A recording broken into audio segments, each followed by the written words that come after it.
Unlock a universe of stunning visual effects for your mobile videos, right from the palm of your hand.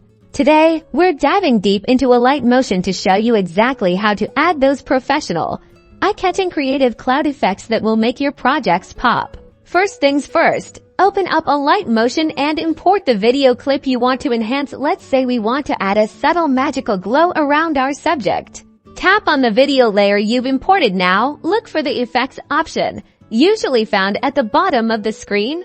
From the Effects menu, tap on Add Effect. This will bring up a vast library of customizable visual enhancements. We're going to search for effects that can mimic clouds or the atmosphere. Many color and light or stylized effects can be creatively adapted. Let's try glow for our magical effect. Once you've selected your effect, like glow, you'll see a panel of adjustable parameters. Here's where the magic happens.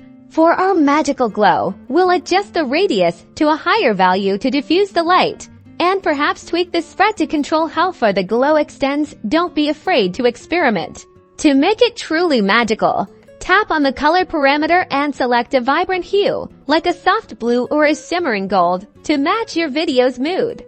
Want to add something more dynamic, like wisps of ethereal smoke? Search for smoke or particles and apply it. Then adjust its size, density, and animation speed to your liking. And there you have it. With just a few taps and some creative adjustments, you've successfully added professional-grade creative cloud effects to your Alight Motion video. Keep experimenting with different effects and combinations to discover your unique style.